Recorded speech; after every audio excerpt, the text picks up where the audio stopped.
everyone, welcome to our YouTube channel. So in today's video, I'll walk you through how group by function works in SQL, how it interacts with aggregate functions, and some common mistakes to avoid when using group by function, right? So let's get into it. So this is my SQL workbench and I've already loaded the data in here, right? So let's select all the data so that we can see the data set we're working with today. We are actually working with a retail sales data set. So select all from the name of the data set, that's table retail underscore sales. That's what we're working with. I'll close the code, run it, and here we can see our data set. So in this case, when do we actually use group by?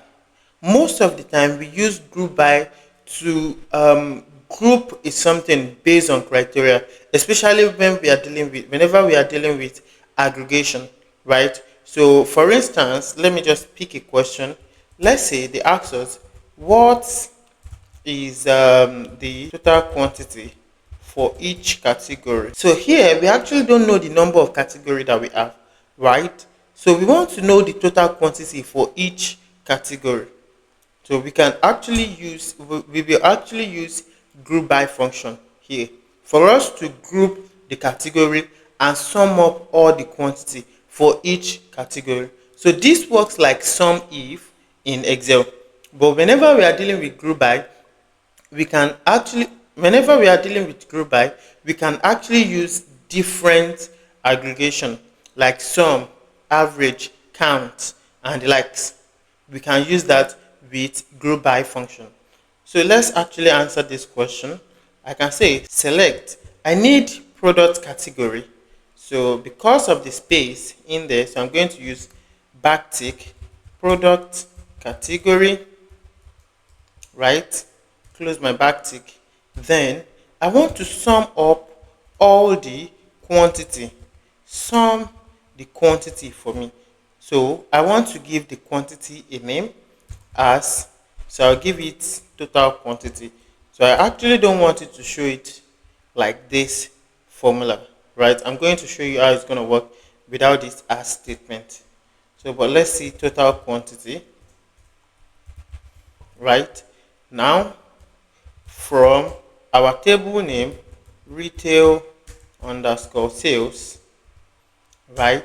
Now I want to group by what? I want to group by product category. So I needed to write this one in sentence case. Product category. I need it to be in sentence case. Group by what? I want to group it by product category. Product category. Right? So this is all. So now let's see the result. So if I'm to run this, now I should have the product category. Now I can see that I have only 3 product categories: beauty, clothing, and electronics. And we can see the total quantity of each category. Now let me remove this as statement. Then we are going to see how it's going to display without it. So I'm going to actually remove it, right? So let's run it again. Now you can now see it's showing the function that I use, which is this sum quantity, right? Which is this sum quantity. That is what you can also see right here. So to give it a more descriptive name, that is why we use the as statement. So instead of it to show the aggregation that we use, it's just going to show it something like whatever name that you give it here. Now, what are the common mistakes that most people make when dealing with group by function, right? One of the most important things you need to know is knowing where to use the having condition and where condition. Now, most people don't actually know the difference between these two. So where condition works with a column directly. Now, if you look at this, this is a temporary table, right? So you can use where condition to filter this temporary table. Now, what do I mean?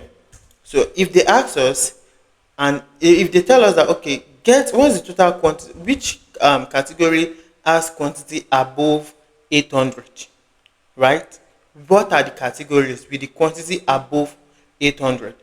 Now, we can actually use this statement, right? We can use this statement. Now we can now filter it. Where condition must come before group by, having comes after group by, because having will only filter temporary data. So if I want to filter this based on these temporary results that I have here, what I'm going to use here is having what? The total quantity. Now if you notice, this total quantity is not part of our table, right? It is part of this temporary table. So I can use having to filter this. So I can say, okay, having total quantity greater than 800. Now this is actually going to filter it for me. Now you can see I have only two categories. Do you understand? Now, if I decide, if I want to try, if I want, let's say I actually want to use the where clause here. If I should decide to use the where clause here, it's going to give me an error and says where clause is not valid at this position. So because where comes before the group by, so here this is going to be having. Now, if they said, okay, male total quantity, then I can now say because male is part of our column, let's select all so that we can see it. Run. You can see the gender here. I can filter by male and female. So I can now say where gender is equals to what? Male.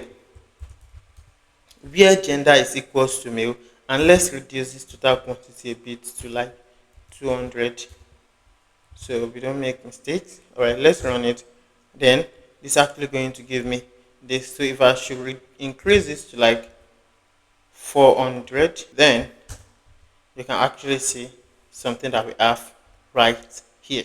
So the one of the most important thing to note when working with group by function is know when to use the where statement and when not to use the where statement. So that is how we work with the group by function. I'll see you in the next video. If you enjoyed this video, kindly click on the subscribe button and remember to turn up the bell notification icon so that you get notified whenever we drop awesome video like this. And I'll see you in the next video. Bye.